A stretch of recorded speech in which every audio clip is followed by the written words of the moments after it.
Hi, it's Mark Owen from Moose Marketing and PR, the editor of Punchline magazine, and welcome to Punchline Talks, the big interview. Today I've got Moreton Cullimore, MD of Cullimore Group of Companies and managing partner of Cullimore Farms. Welcome to Punchline Talks. Hi, how you doing?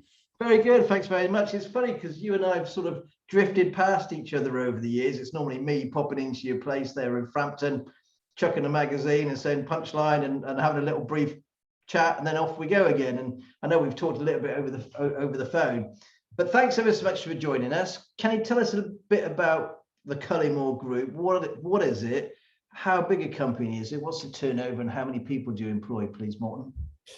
So yeah, I mean, it is what it says on the tin. Cullimore Group is a phrase that we use to describe a group of companies. The oldest business being Morton Cullimore and Son Limited, and that's the transport side of the business, which probably many people sort of around Gloucestershire are familiar with, in terms of they see those green two-tone green trucks that out there on the road. And obviously there's offshoot businesses of that in terms of Cullimore's Mix Limited, which is ready mix concrete. And then we've got the quarry side of what we do, which is Cullimore Gravels, which some people are familiar with, where we extract mineral from sort of the Thames and Severn valleys as such, around us. And then, as you say, there's also Cullimore Farms, which formerly was known as RN Cullimore, which is my father's sole trader. And it's turned into a partnership now, obviously, as I've taken that over. But traditionally the family is from farming heritage. That's where the sort of male bloodline, if you like, started hundreds of years ago, in and around Gloucestershire. And then obviously the transport side of things kicked off in 1927 with my grandfather. So I'm third generation, and he started with a Model T Ford truck with a hand winding tipper. So he was kind of a bit of a pioneer for transport in Gloucestershire, in the fact that he started moving other people's goods, started moving milk churns and whatever around in our first mode of transport. And that's kind of where we've evolved from. Turnover wise as a group, before Corona was a thing, we'd be around £15 million turnover. That kind of fluctuates. We can be a little bit seasonal, with the weather in the quarrying side of things. We employ just over 90 people. In our peak, we would be just over 100 people. So, but we generally float around that sort of mark. Now, the company itself is obviously well known throughout Gloucestershire. What's it been like during this period, the last 18 months for you and for the company? I mean, crazy times as it's been for everyone. And I think the best way I can describe it is that, in February and very early March, as news was breaking about COVID in other nations, and we kind of felt probably a little bit of distance of that. We've heard about SARS and MERS and things before, and it's always been problems in other parts of the world. The beginning of March, we were looking at having our forward order book. We were looking at having the busiest year that we'd probably would have had in the last 10 years, post recession, the uncertainty of Brexit and all that in the 4 years before COVID. We were looking, I was looking at our forward order book in March and go, okay, we've not got enough people, we've not got enough trucks. We'd really, whatever political creed you belong to, that the election that brought Boris Johnson to power had given some certainty in terms of the direction for the nation. And I was thinking, right, we've got to gear up now, because we're not going to cope with the demand. How wrong I was.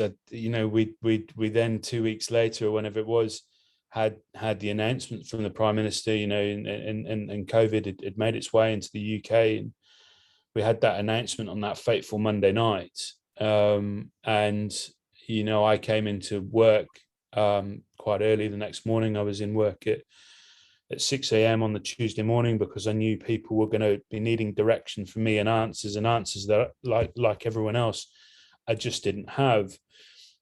I came into the transport office and I spoke to my transport manager and said, look, what have we got on this week? And he said, we're fully booked. We are absolutely stacked out the rest of the week. What do you want me to do? And I said, well, look, we don't have all those answers yet. I think we've got to get through today, fulfill everything that we can. And as the day progresses and we get more news, we'll deal with things. I went into a meeting at 8 o'clock and our order book for that week was still full. I went in a meeting and I came out of that at about 10 to 9 and I walked down to the transport office and it still kind of gives me the goosebumps now, right? So I walked in the transport office and I'm just looking at everyone in there and their faces are pale.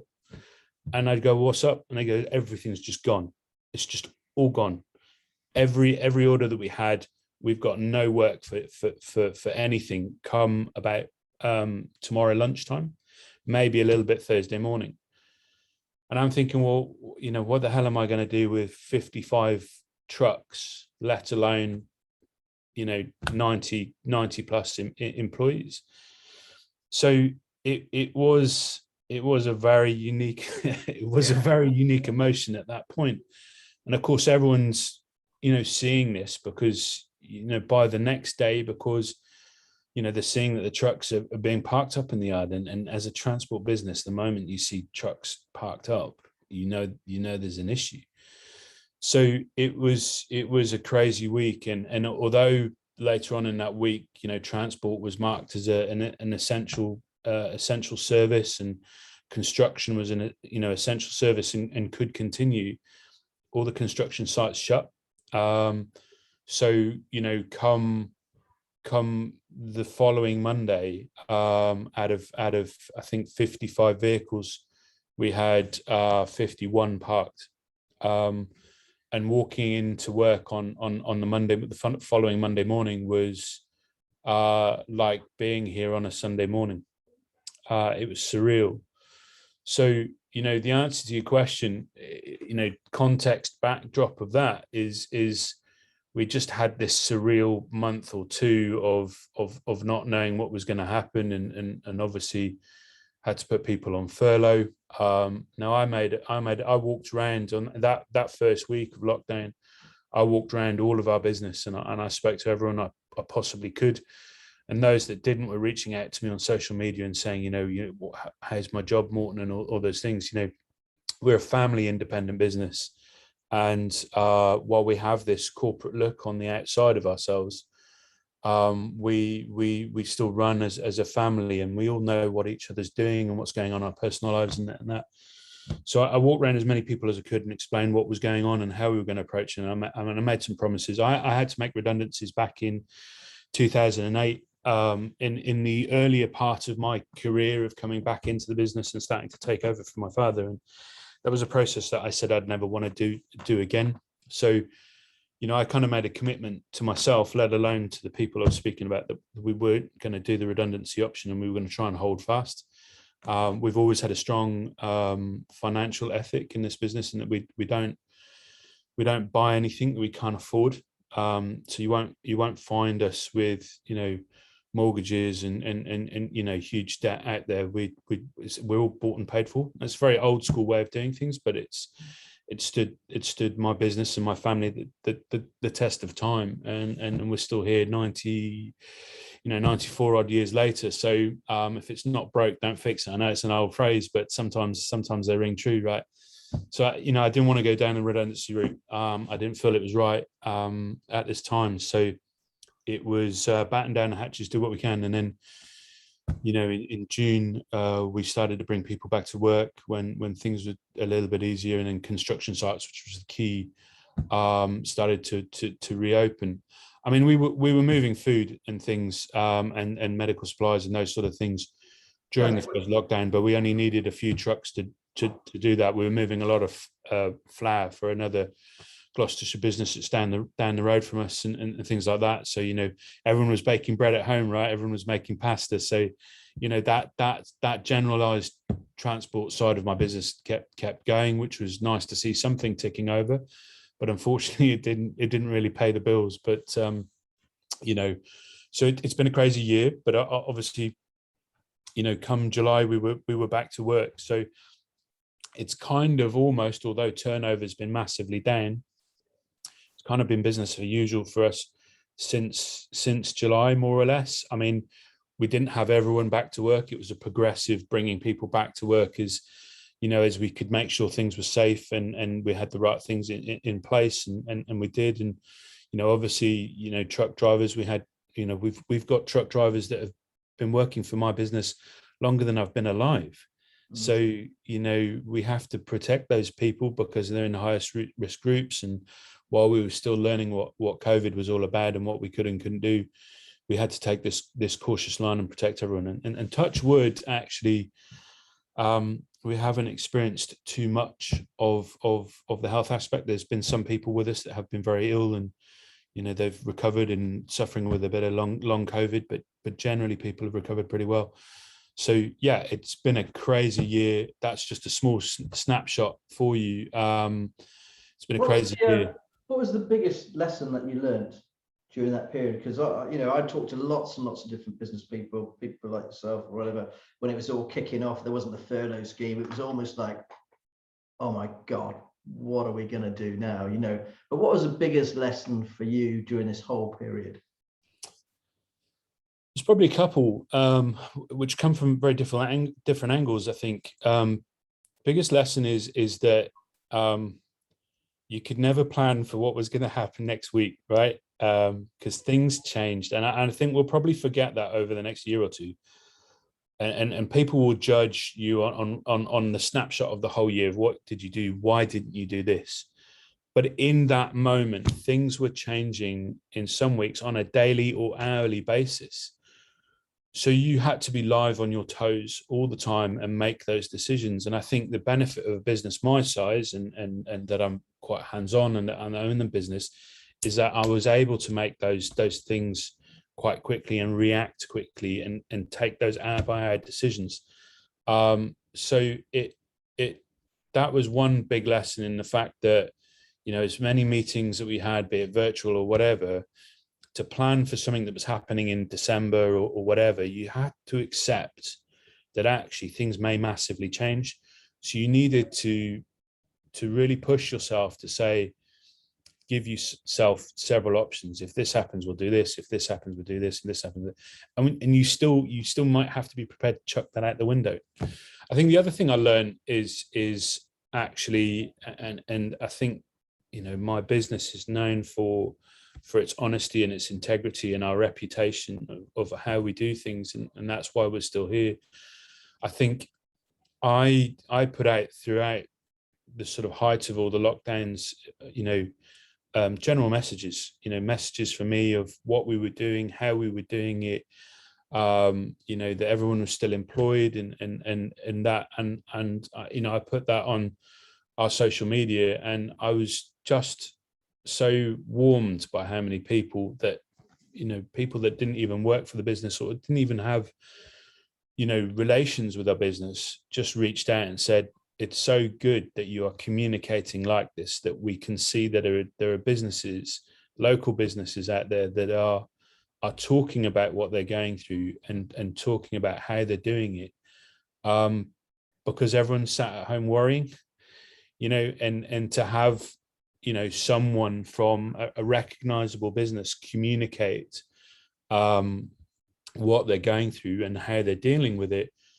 gave them some for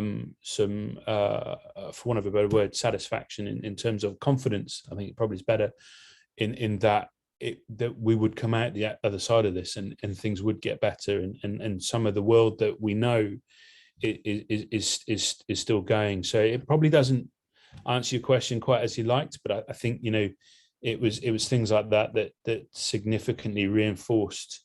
As business leaders, you often get criticized for the things you don't do or the decisions you make wrong, but it was nice to hear that some things that we were doing were appreciated by the wider community.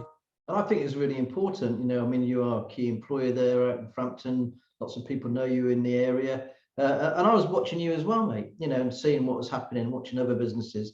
Okay, we got from that then. So what would you say was the biggest mistake you made? I don't know. The thing is that it's difficult for me to answer that, and it's not to say that I don't make mistakes, but I don't approach life like that. I'm one of I mean, it could be all over the business, pre-COVID. It doesn't matter about COVID. What would you say was the biggest mistake that you? Because I always think you learn from other mistakes from other people. Yeah. I ask the I question. think hindsight's a wonderful thing, and I think that, and the problem with COVID, right, is that we know what we know now, and now I'd say, well, could we have opened a few weeks earlier? Could we have put more on that? Could we have grabbed at that a little bit more? Could we have been a little bit more ballsy about this, that, and the other? So yeah, those questions are always going to be on my mind, because now we know that COVID is controllable. Now we know that if we go through certain processes, protocols of how we behave, that COVID isn't as I don't want to make light of it, because it is a seriously bad disease. But I think last year there was such fear about it, that we behaved totally differently. And I think, people will always ask me the questions of what you could have opened a few weeks earlier or whatever. And there is no right or wrong answer. We had to make those decisions in those moments and hope that we got it right. If there was mistakes, could I open parts of the business sooner? I think one mistake, if you like, and it's a hindsight thing, and it's going to sound like I'm bitter, and I'm really not, is that actually in lockdown one, garden centres, the national garden centres, I won't name any names, but the big ones, they all stayed open. Yeah. They all stayed open, carried on. And we bag gravel, so a big part of our retail customer are people that are tinkering in the gardens, the wannabe Alan Titchmarshes of the world. They were all working in the gardens because everyone was at home. But we closed that part of our business because that's what we thought we were being told to do, because that would involve a retail customer coming into our sales counter and buying those bags, or us delivering those bags. We closed. Those national garden centres and DIY places didn't. They carried on operating. So I'm annoyed about that, the principle of it, in the fact that a local independent believed it was doing the right thing by closing, and all those places kind of made hay during those periods. And that's the first person that said that to me, actually. That's kind of annoying, because we could have supplied those local people with local product and kept some people working. A truck driver is isolated, right? So we could have been delivering those bags to people's homes and maintained absolute social distance. But we took the slightly morally higher decision, dare I call it that, of not doing that until we knew what was going on. And the spring is the busiest time of year for that part of our business. So yes, if I made a mistake, but at the time it was the right decision, and I backed myself for making that decision. But with hindsight, we lost a lot of revenue for that part of our business, in the most crucial part. So by the time we were reopening that business is actually when we were kind of on a seasonal slope down. So yeah, that would be my mistake, but I won't give myself too hard a time on it. I think the thing about it, when we all look back, it's easy in hindsight to do this, do that, think differently. But at the end of the day, it was scary. We had staff to look after. We had lots of other things. So much going on. You're right. Decisions had to be made extremely quickly. And I think the most important thing for me and lots of other people I've talked to is that we're still here. Yeah. And that, their companies are still safe, or still running, and the people that they employ ultimately are safe. And that's all our role, isn't it, really? But no, I totally agree with you. I'd like to just go back to learn a little bit more about yourself, really, Morton. You said it's the third generation. Is there a way to expectation, when you're the third guy in charge? They always say the first one finds it, the second one builds it, and then the third one, runs it into the ground. No offense, really, that's what they normally say, isn't it? So you've got a business been going on 90 odd years. Is that sense of responsibility that's suddenly on your shoulders?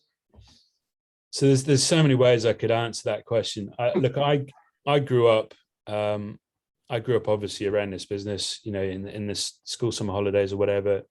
Dad worked really hard. He did a lot of things, and he was involved in many associations, trade associations, in our industry. So was a campaigner for the industry as well. So the only time I really got to spend with Dad in my really younger years was going to the quarries with him in time off from school, right? I always, as you say, and why I smiled when you said it is I grew up getting told it's always a third generation that I don't want to swear, but it was always put in more colourful language to me. It's always a third generation that messes it up. I think, I'm from a very small family. My father's an only child. I'm an only child. So I grew up being told by the wider environment that, oh, well, it's all right for you. You're always going to do this. Of course, you're going to do this, blah, blah, blah, blah. But actually internally as a family, my mother in particular was always like, she was like, I don't want you to do what your father did, because he's more absent from home. And that's no criticism of him.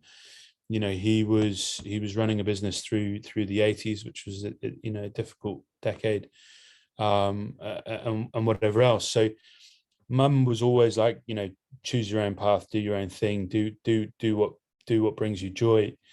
And she didn't want me to have the same sort of life, if you like.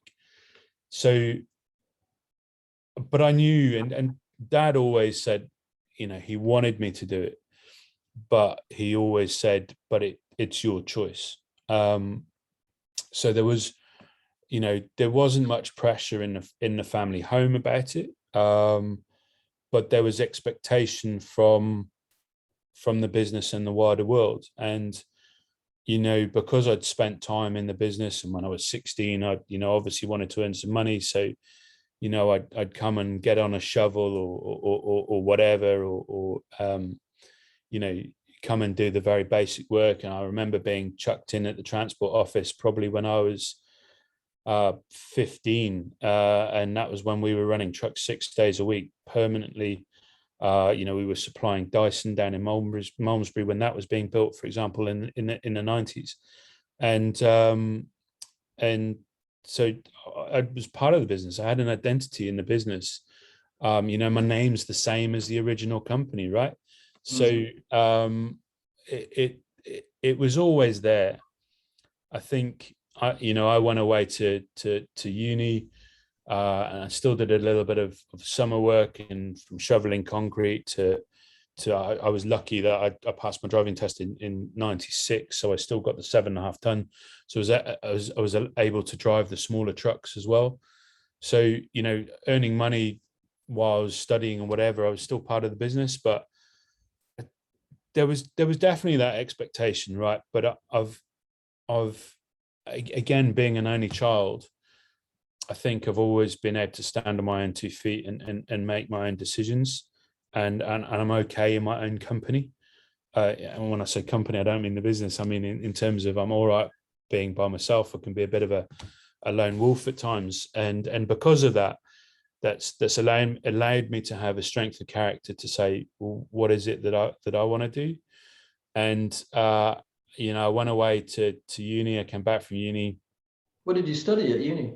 And my first degree was business and management, because I really didn't know what I wanted to study. I was never an academic person. It was just all my peers, all my friends were going to uni. I was like, well, everyone else is doing it. I think had I been at a different school, I may have made different choices, but because everyone else was going, I thought, well, I want it.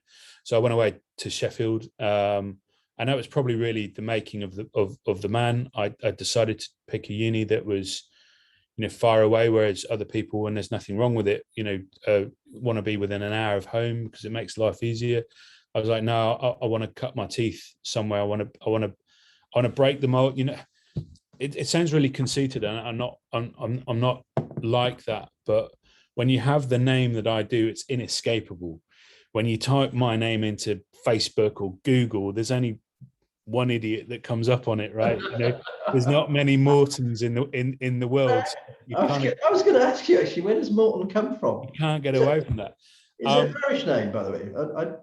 Yeah, so I mean, I think it has some meaning of it. It's in terms of it has a geographical meaning. It's something like it's a town or conurbation or something by a hill or something like that. That's why we've got Moreton Valence and Moreton in the Marsh and all that. So how it came into my family, I don't know. I'm really awful at some stuff like that. So yeah, but the point is I couldn't escape it. And being in Gloucestershire, as soon as you say you're Moreton Cullimore, there's that immediate attachment with trucks and the family and all that.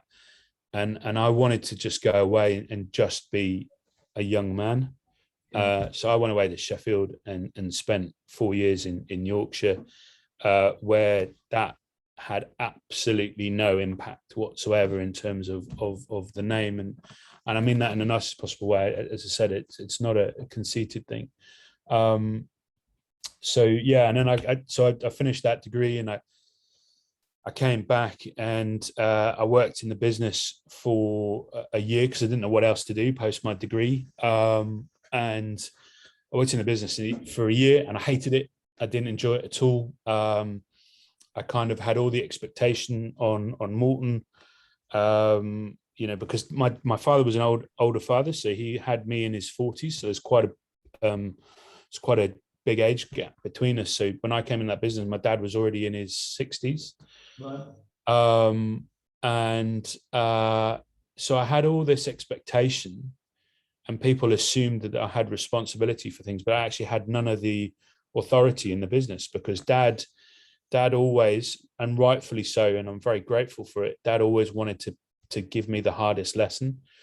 So I was always paid half of what everyone else. I had to work longer hours, and dad didn't want to make anything easy for me, and rightly so. And as I said, I'm grateful, and it's made me what I am.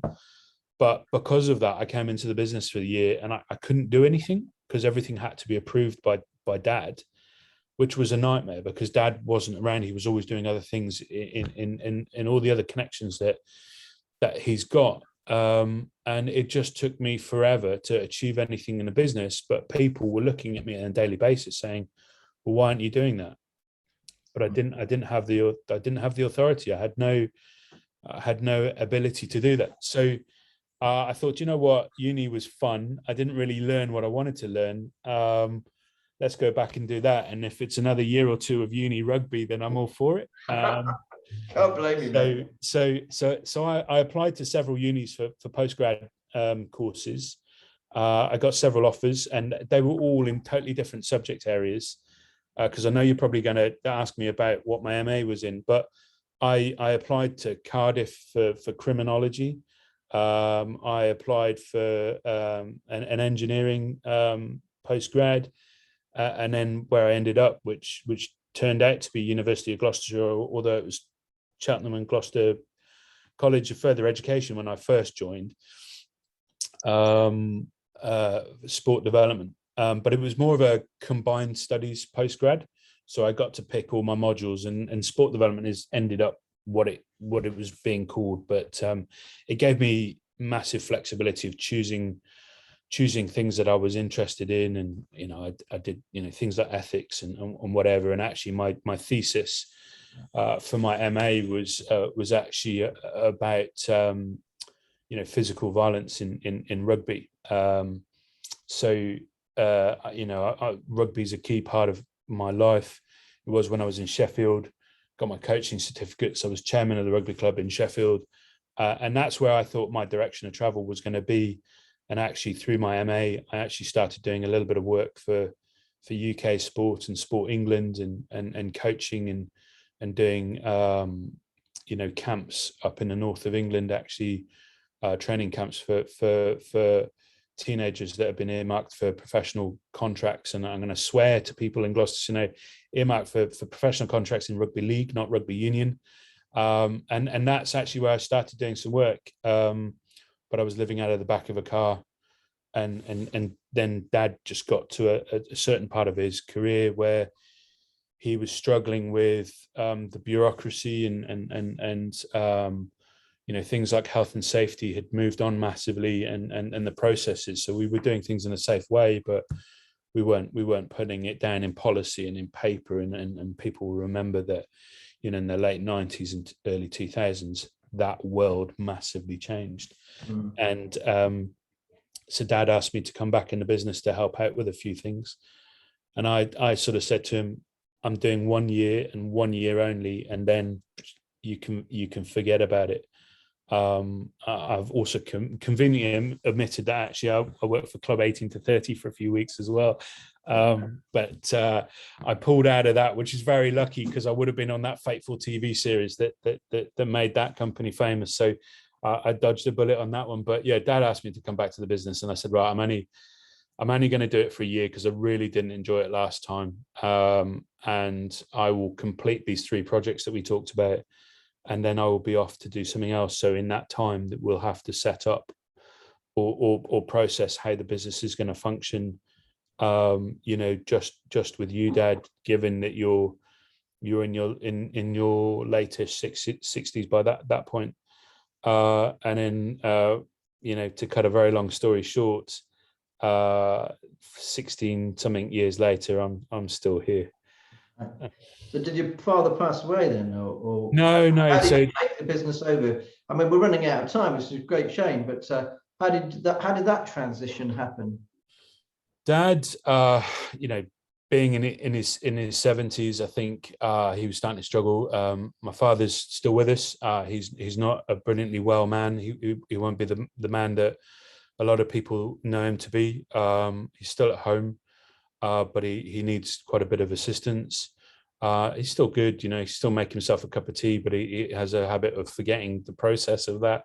Yeah. But yeah, he just got to a stage of life where his body started to let him down a little bit, and also things were becoming more mentally challenging. And I think actually it was probably the benefit of the age gap between us, that the time just came that it was for me to step up and let him try and enjoy elements of his life with Mother. So yeah, it was kind of natural. Don't get me wrong, there was 2 or 3 years where it was quite attritional, and we kind of lost the father-son thing. It was 2 businessmen. We both wanted the same end result, but we had 2 different ways of getting there. And it just came to a point where we had that conversation that we just had to crack on for the good of the business. So I was lucky in one respect, in the fact the transition didn't take too long. But not being funny, mate. What a great job you've done. Thank you. I'm kind of running out of time because I could talk about it. I'm going to ask you 3 other questions quickly. What's the album? What's the last album that you last bought? CD, download? That's a curveball. Do you know what did I download? I'm going to give people the wrong. I'm going to have to look at my phone. I've downloaded a couple of things off. Time Yeah. Actually, it was the Weekend Essentials. I watched the Super Bowl last year, and he performed at the Super Bowl. And I've never been a big fan, but there's something about that halftime show at the Super Bowl. It made me download it. I was in the gym last night, and I downloaded it to listen to it. Good stuff. And what's the last fictional book you've read? It would have been a James Lee Burke crime detective type novel. Okay, and finally, what's your top 3 business tips, please, Morton?